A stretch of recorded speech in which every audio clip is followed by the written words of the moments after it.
Blessed is he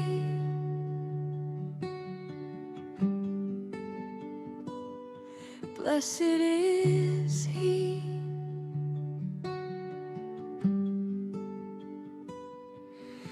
who come in the name of the Lord. Those who walk into the path of righteousness, those who will not sit with sinners, nor join in with the mockers, but whose delight is in the law of the Lord, meditating on it day and night. Blessed are you, Lord, for you will make them like a tree planted along the riverbank, bearing fruit in every season. Their leaves never wither, and they prosper in all they do. Oh, the joys of those who follow you. Blessed, blessed are you. The maker of the universe.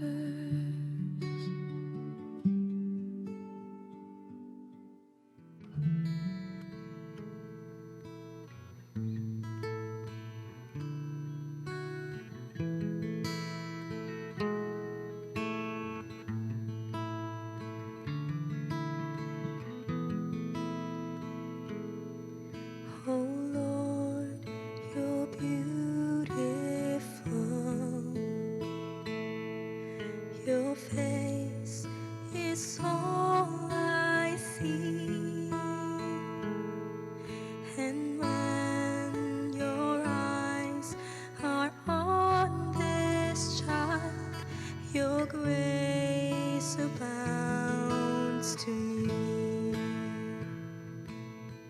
Oh Lord, you're beautiful. Your face is all I see, and when your eyes are on this child, your grace abound to me. I wanna take your word and shine it all around, but first help me just to live it, Lord. And when I'm doing well, help me to never seek a crown, for my reward is giving glory to you. I wanna take your word and shine it all around, but first help me just to live it, Lord. And when I'm doing well, help me to never seek a crown, for my reward is giving glory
Oh Lord, you're beautiful.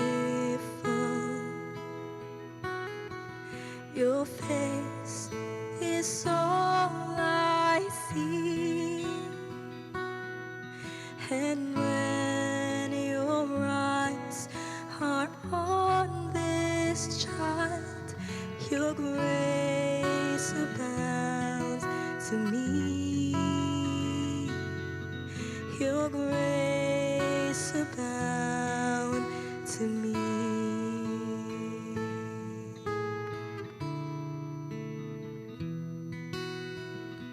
Father, we thank you for this morning. Thank you for this moment, God, that we can worship you in spirit and in truth. Come before you with open hearts.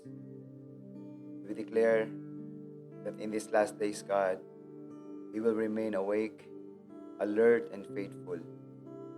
Guard us from spiritual drifting, lukewarmness, distraction, and compromise. Holy Spirit, help us to encounter the Most High God today, not just to know about you, but to truly know you.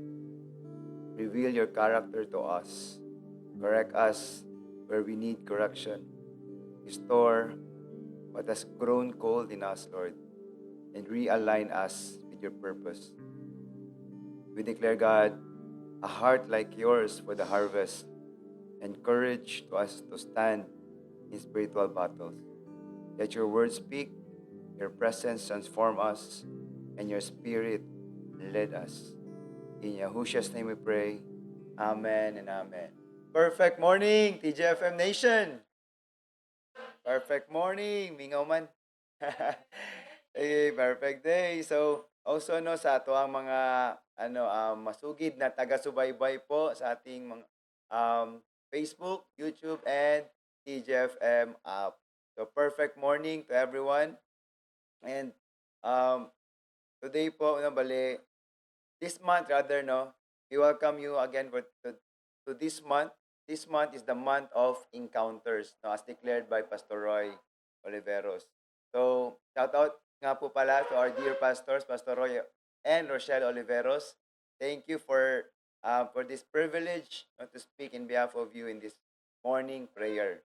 So, our Pastor Roy po, hi, hello, Pastor. He is currently now, right now in I think in USA pa o nasa Mexico na. No, yes. Anyway, no, they're going to Mexico for the Mexico conference po. Continue to pray alongside with Pastor John CJ. So today this morning my topic is entitled Encountering the Most High God.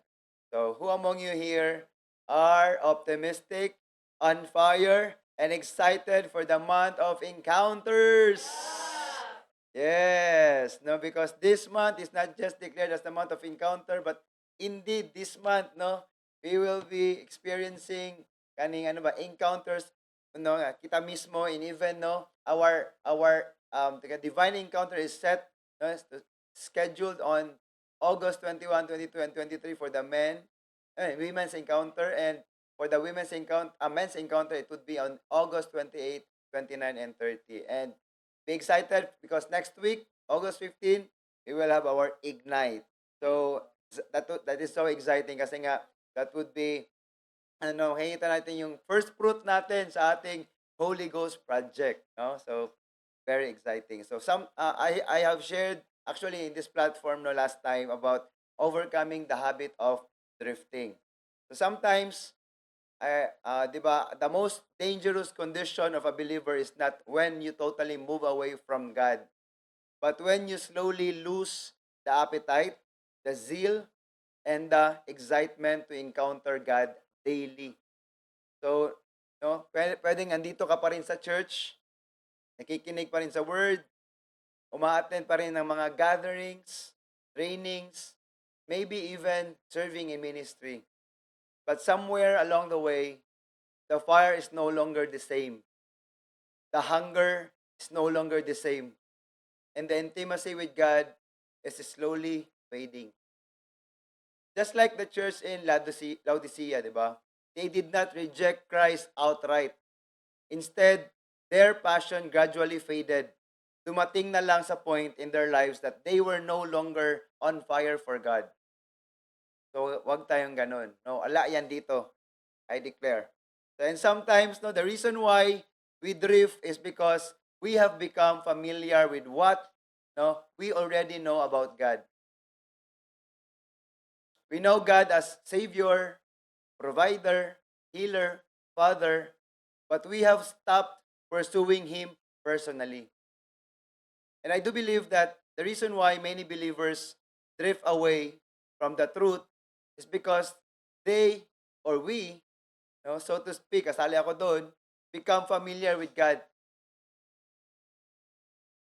Parang nagiging part ng daily routine mo na lang ang mga quiet time mo with the Lord. Wala nang something special. Kaya tuloy, hindi ka na excited. May mga may mga husband ba dito? Meron. Asa mga husband ni Ray? Si Chris. Nasa online mostly. No, so sa mga husband dyan, di ba, nung time na nililigawan na po natin yung mga misis natin before, di ba? Excited tayo na ma-meet sila everyday. Tama? Kasi nga, we are looking forward for something new and then ini-imagine mo na ano yung itsura niya, ano yung damit niya and everything, no? So yun. So excited ka always kasi nga yun, no, ini-expect mo that there's something new. Kaya today, this is not just another teaching about the names or characters of God. This is an invitation to encounter Him again, deeper, more personally, and more intentionally. Because there are dimensions or facets of God that we may know by doctrine but have never truly experienced in our walk. Pwedeng sabihin mo na, yes, He is a Father. Marami dyan, alam naman natin, no, that He is a Father, He is our Savior. But did you really experience His fatherhood? Diba? Experience mo ba ang kanya, ang feeling ba, ang experience ba na na-save ka talaga? No? And maybe today, God wants you to encounter Him not only as the God who blesses, but as the God who corrects. Not only as the God who provides, but as the God who leads. Not only as the God who peace, but as the Lord who teaches you how to stand in the battle. Not only as the Lord of the harvest, but as the Lord who is calling you to become part of the harvest. And if you've been feeling spiritually stagnant, lukewarm, distracted, or simply unsure of your purpose, maybe this is your appointed time to stop drifting and start seeking Him again. Because sometimes what we need is not a new church, not a new ministry, not a new strategy, not even a new pastor or mentor. We simply need a fresh encounter with the Most High God. So the purpose of our every encounter with God is for us, take note, no, to be brought back to the original plan and perfect will and purpose of the Father. That's the reason why we need encounter. That's why we are, di ba, clamoring and really fighting, no, for the souls of those our Holy Ghost project, no, yung mga ni-reach out natin, life group members, Simbalay goers, no, and for them to really be part of the divine encounter, no, upcoming divine encounter. Why? Because this will bring them back to their original plan, to their original purpose. Ano pala yung plan ni Lord sa buhay nila? And the reason why they are having concerns sa buhay, no, na hindi nila malaman paano, walang, kumaga, paano isolve, walang direction, kasi nga, they do not know yet their purpose. Bakit kailangan nating bumalik? No? Kasi nga, nawala, no? Nagpakawala. So just like the prodigal son who took his share of wealth from his father, left his father and squandered everything he has. Lahat ng mana niya nilustay niya hanggang sa naubos lahat. And I believe, hindi yun one night decision, no, na kumbaga yung one night na niya, kumbaga gi-decide ba na alis na ako sa bahay namin, kukunin ko na yung mana ko. I believe it was it was a premeditated thoughts na in-entertain niya regularly. No, matagal niya siguro yung inisip yun ba na nagplano na talaga siya ba? And then sa stars ano lang, pakonti-konti lang, no? Simpleng thoughts lang, what if ano kayong meron sa labas? And then hanggang umabot sa punto na gusto niya talagang makuha pa pati mana ng papa niya para paglabas niya, no, hayahay siya, no, malipayon daw. Pero it was just a scam para pala, no. So yun. So he was slowly he doesn't hindi niya nalaman na ano na he was slowly drifting until one day he finally got the courage to left. So yun. So what is really no drifting? So what is drifting? Drifting is the slow, gradual movement away from where you are supposed to be because of neglect, distraction, or lack of intentionality. So spiritually, drifting is the gradual decline in our relationship with God. It is not usually caused by one major act of rebellion, but by a series of small compromises and neglected disciplines that slowly move us away from Christ. So I have mentioned before that really no the antidote to drifting is what? Our daily encounters, our genuine daily encounters with God. So that's why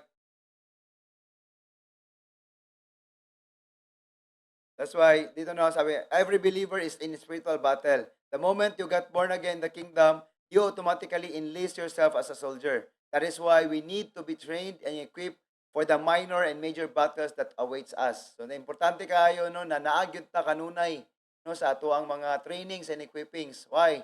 Because that will prepare us no for the great, even not just the great battle but even yung mga minor battle na meron tayo sa buhay, no? Isod kayo no na paminawo na minor lang gani, di pa gyapon na masulbad. What? No what? So yeah, anyway, Jesus did not call the ecclesia or the church to simply survive. He called us to overcome. No? So, so Hebrews 2:1 sabi diyan, for this reason, that is because of God's final revelation of in His Son Jesus, and because of His Jesus' superiority to the angels, we must pay much closer attention than ever to the things that we have heard. I believe ang dami na po nating narinig. No, ang dami na po nating narinig, napakinggan, especially no dito sa community natin. No, so that no, really have to pay much closer attention. Much na closer attention pa talaga no. So, gabing emphasis so that we do not no in any way drift away from truth. So the moment you don't pay much closer attention, so kailangan much good ha. No, dili pwede closer attention lang. So make sure no you really kumaga exert much effort ba to really put attention no to the things that we have heard, yung mga tinuturo sa atin, yung mga learnings na kuha natin dito sa community with our angels of the house, no, especially to our even to other pastors. So, so again, drifting is dangerous because it happens slowly. A boat no does not drift because someone steers it in the wrong direction, but because no one is steering it at all. So in the same way, people drift spiritually when they stop intentionally pursuing God. So as we continue, I want us to understand one important thing, that God is one. But throughout Scripture, He reveals different aspects of His character according to what His people need and according to what He wants to reveal about Himself. So hindi nagbabago ang Diyos, pero mas lumalalim ang pagkakilala natin sa Kanya as we encounter Him in different ways. These are not different gods. It is the same Most High God revealing the fullness of His character to us. And every encounter has a purpose. So our goal no, is not simply to collect knowledge about God's names or characters. Our goal is transformation. That every time, no, the moment we get the knowledge pa about the characters of God, then we will have the opportunity, no, the ability, no, to experience that character of God in the realms of the spirit. Now we can meet Him, no, we can encounter Him through that particular character of Him. So because the more we encounter who God truly is, the more our lives should begin to reflect who He is. And perhaps this is exactly what some of us need in this season.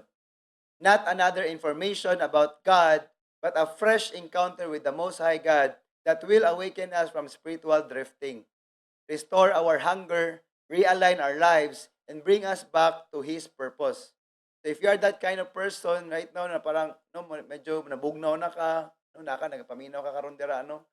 Bugnaw na, no, medyo ka nang di, wa ka balon sa akong pagbalik, no, sa akong pagbalik sa word, pag spend time sa word, sa imong quality time, quiet time with the Lord, medyo nagalisod ka, then again, I tell you, re-encounter the Lord, no. I encourage you, if you can do so, no, join the divine encounter, mag-ready ka, no, if nahihirapan ka talaga.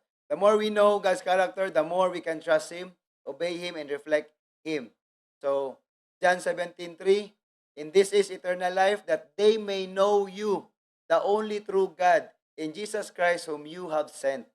So, the goal is not merely to experience God's power, the goal is to know God's character. So, let's start rolling the ball, no, sa yung mga character ni God. I know there's a lot, no, pipila lang niya ako nasulat na mention din na identify din, but I believe there are a lot of character pa ni God na pwede ma-identify, but these are the few na pwede nato i-describe about God. So, number one is encounter God as holy. So, first things first, God is holy. Isaiah 6:1-5, "In the year that King Uzziah died, I saw the Lord sitting on a throne, high and lifted up, and the train of his robe filled the temple. Above it stood seraphim. Each one had 6 wings. With two he covered his face, with two he covered his feet, and with two he flew. And one cried to another and said, Holy, holy, holy is the Lord of hosts. The whole earth is full of his glory." And the posts of the door were shaken by the voice of him who cried out, and the house was filled with smoke. So I said, Woe is me, for I am undone, because I am a man of unclean lips, and I dwell in the midst of people of unclean lips. For my eyes have seen the King, the Lord of hosts. So imagine, no? Isaiah encountered God and heard the angels declaring, Holy, holy is the Lord of hosts.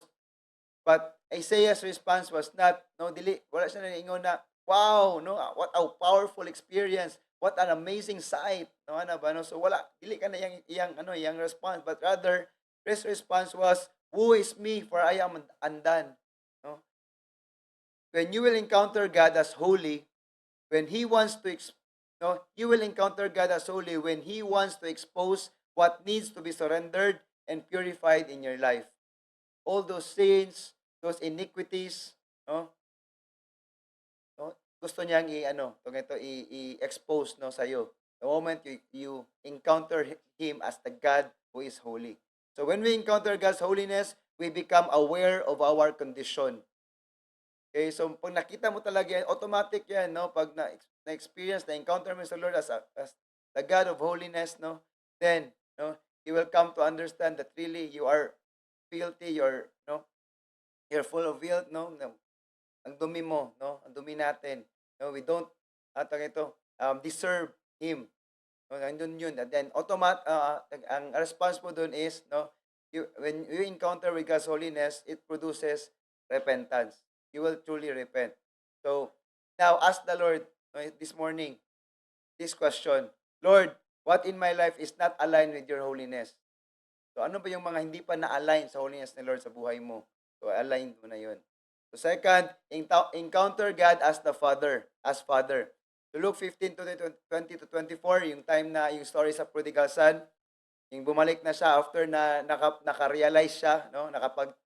Kumbaga natauhan kasi nababoy, no? And sabi diyan, and he rose and came to his father, but when he was still a great way off, his father saw him and had compassion, and ran and fell in his neck and kissed him.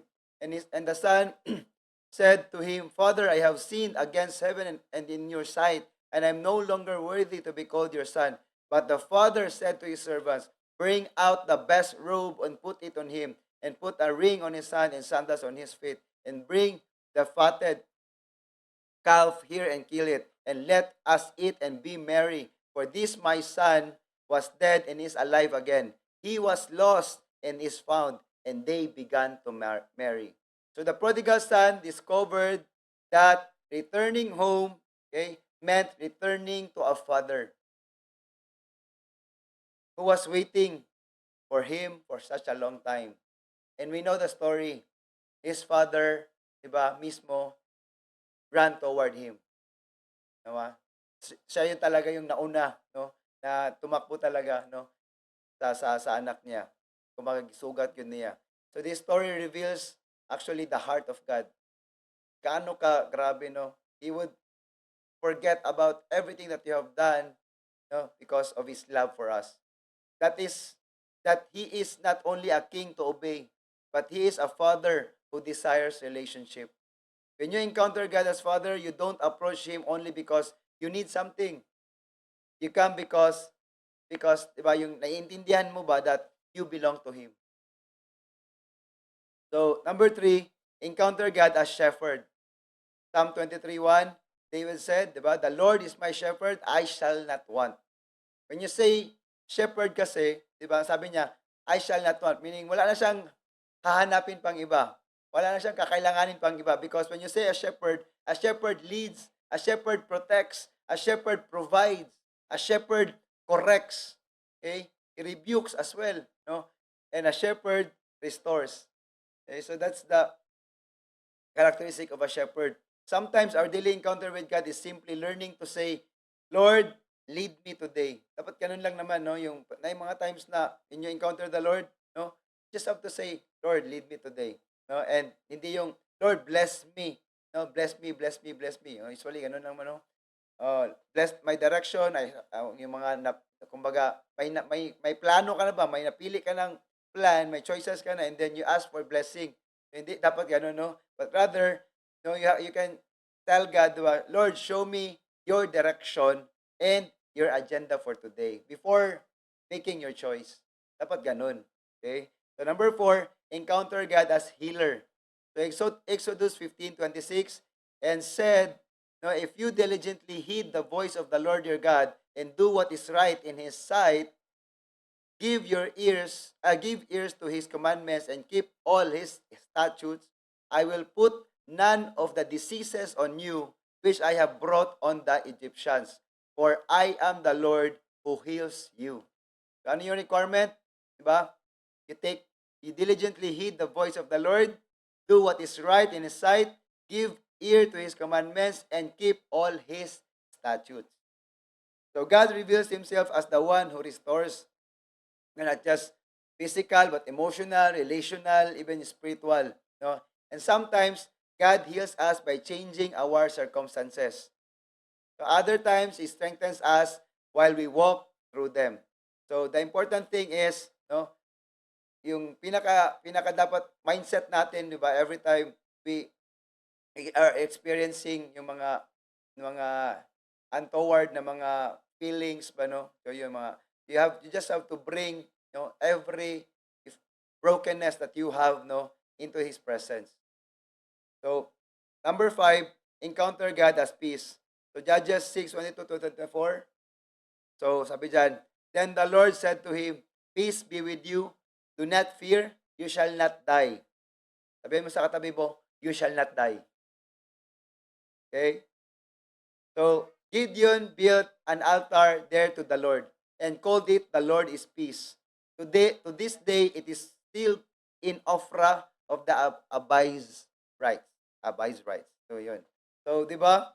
So, if you encounter the Lord, especially the Lord of immortality, and will tell you that you will not die, believe. Have peace. Di ba? So, sa mga naga-doubt pa of that immortality, I believe wala silang encounter kay Lord pa. Of the Lord of immortality. So, if you encounter the Lord of immortality, the God of peace, then, you will have peace. That that peace, because you are truly assured, because it is the Lord, the God, the Most High, who told you so, that you will not die. Are you there? So our daily encounter teaches us that that we don't need to have everything figured out to have peace, di ba? That we need to know that God is that what we need to know only is that God is with us. No? So yun lang naman. Hindi na naman kailangan i-figure out how to have peace. At pa kagdagat, pag-travel pa ka somewhere, no? Ano ba, no? spend time with friends, barkadas, just to have peace, or just to be alone somewhere, no, sa mga ganun ba? No. The moment you understood that God is with you, diba, that God is in you, then automatic you have peace. Number 6, encounter God as faithful. Lamentations 3:22 to 23. Through the Lord's mercies we are not consumed, because his compassions fail not. They are new every morning. Great is your faithfulness. Our feelings change. Atong mga gipangbati dira pwede gyud magbago-bago, no. At atong circumstances nagabago pod. People change, ang mga tao gapalibot sa to are changing, but God remains faithful. A daily encounter with God's faithfulness builds stability. When you don't understand what God is doing, you can still trust who God is. So, number 7, encounter God as just. So, Deuteronomy 32:4. Actually, 10 ni siya. Natay na tulo na lang yun, no? Why? Because the moment we will, at least ba, namoy mga points to consider, but the moment you ascend, you encounter, you pray, di ba? Na naka-list ba? Na, unsa din, pwede, ano yung mga pwede mong, ano ba, anong character ni Lord ang pwede mong i-encounter? Di ba? At that current situation na meron ka ngayon. Okay, number 7, encounter God as just. Deuteronomy 32:4. He is the rock. His work is perfect. Wow, no? So for all his ways are justice, a God of truth and without injustice, righteous and upright is he. So God is loving, but since he is also righteous, a righteous God, his love does not cancel his justice. Right? So the moment you commit mistake, kasala ta, magkamali ta, dili pwede na siya thank you lang. Dili pwede i-bribe ni mo na siya, no? Lord, manghatag lang ko kuan, mag-give lang ko, no, o bigger amount this time kaya nakasala ko. No. You really have to pay the price. So, naisip na, nag-come na ako before, bang anong Lord, ganong, dugay man kayo, Lord, ang akong breakthrough. And the Lord just spoke to me during one of my quiet time na, because you're just paying the, kumbaga, nagabayad pa ko ba sa ko ang mga masala before, mga mali before, and then I just have to pay. And then dapat dili na ako sa patungan pa ang mga mali, ang mga sala nga nabuhat. Otherwise, padugay gud ang breakthrough. So that was a revelation to me ba na, oh, okay, no? That gave me the more reason ba to really stop sinning. Really kanang be conscious and cautious about what I am doing, because I know kung magkamali na pud ko, mapatungan na pud ako mga sala minang mga punishment rather ba. Ana good. So magsige, in short, so kung sala ka sa world pa na perspective, magsige lang kag balik-balik sa kulungan, sulod. Sulod gawas, sulod gawas, sulod gawas. Are you there? So, ano ba, no? Because God is just. Love ta niya, pero kailangan ta magbayad sa mga mali. Okay, so this also reminds us that we don't have to take revenge because God is the righteous judge. Right? So, kung na magkamali sa tuwa, okay, so we don't have the right to judge them, to revenge, no? But rather, no, let us surrender them to the Lord. That, person. So, number 8, encounter God as love. So, he who does, 1 John 4:8 to 10, he who does not love does not know God, for God is love. Okay? In this, the love of God was manifested toward us, that God has sent his only begotten Son into the world, that we might live through him. In this is love, not that we love God, but that he loved us and sent his Son to be the propitiation for our sins. So again, God is love. So the greatest demonstration of God's love is none other than Jesus Christ. So our identity begins with the truth that we are loved by God. So doon mag-start, no? You have to understand first that you are loved by God. That's our identity, no? And that love, the agape love, doesn't leave us unchanged. His love corrects us, transforms us, and teaches us to love God and to love others. So that's why in Matthew 22:36 or 34 at 2:40 sabi niya, teacher, which is the greatest commandment in the law? Jesus replied, love the Lord your God with all your heart and with all your soul and with all your mind. This is the first and greatest commandment. And the second is like it.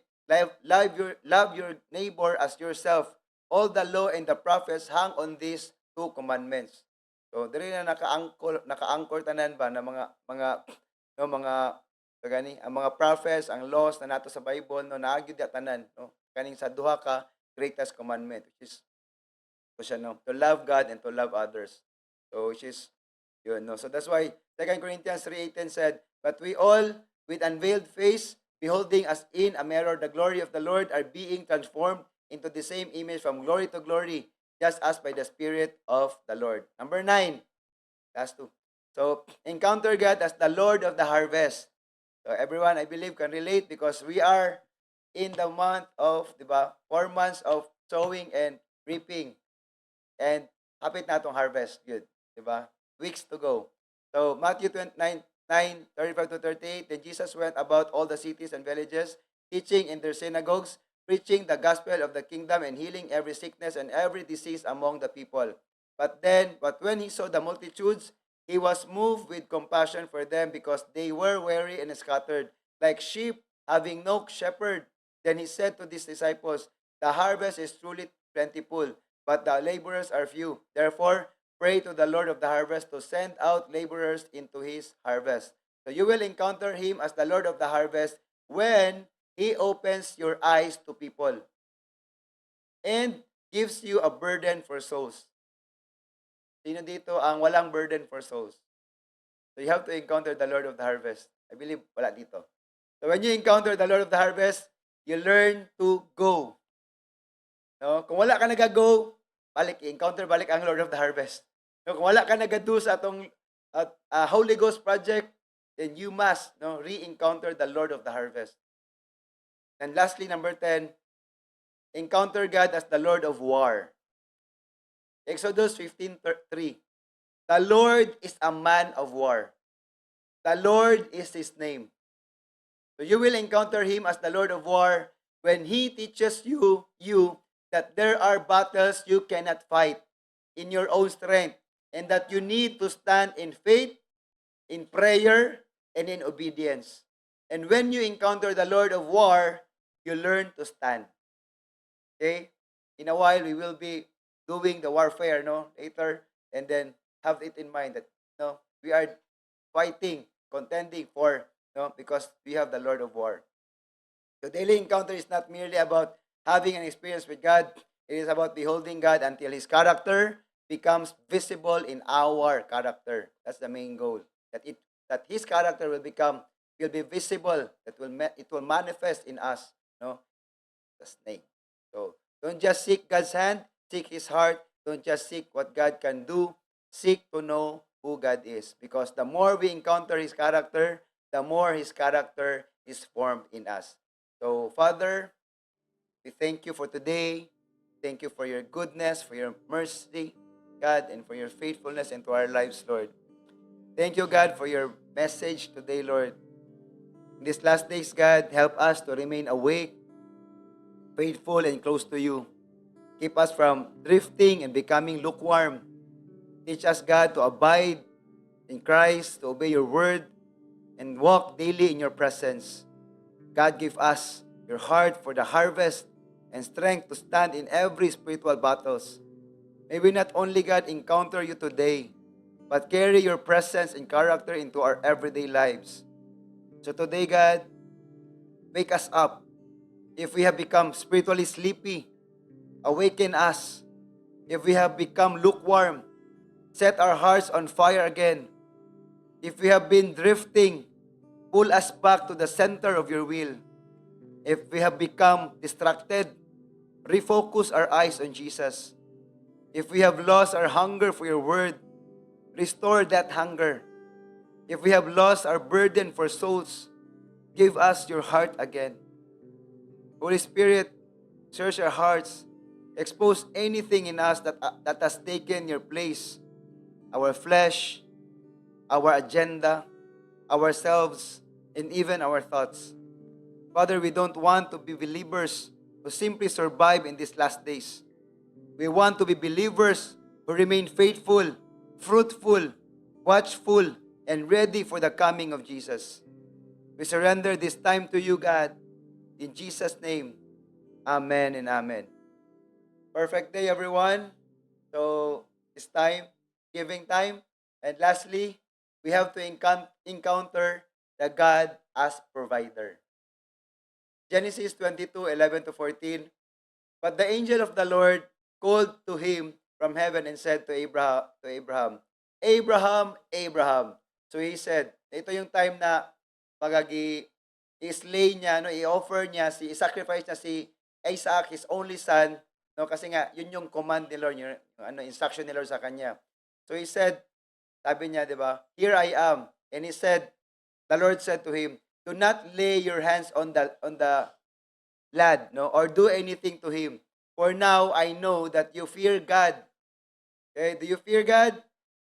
So since you have not withheld your son, your only son from me, then Abraham lifted his eyes and looked, and there behind him was a ram caught in a thicket by its thorns. So horns. So Abraham went and took the ram and offered it up for the burnt offering instead of his son. And Abraham called the name of the place, the Lord will provide. Okay? So as is it said to this day, in the mount of the Lord it shall be provided. Here Abraham discovered God as Jehovah Jireh. No? God provided the ram when Abraham needed it. Pero hindi ibig sabihin na God will give us everything we want. It means God is faithful to provide according to His will and to His purpose. When we encounter God as provider, anxiety begins to surrender to trust. So now the question is, are you trusting God's provision or are you depending only on your own ability? So if you are that person willing to give, no, flash on the screen is our giving na platform to account, ways to give po, nandyan po yan sunod. For our missions, even especially right now that, no, andun po ngayon si Pastor Roy, no, sa, sa Mexico na conference, even sa Ethiopia na conference po, let us continue to support our ministry, no, especially Papa John's ministry, no. And that's it for today, and thank you, and perfect day, everyone.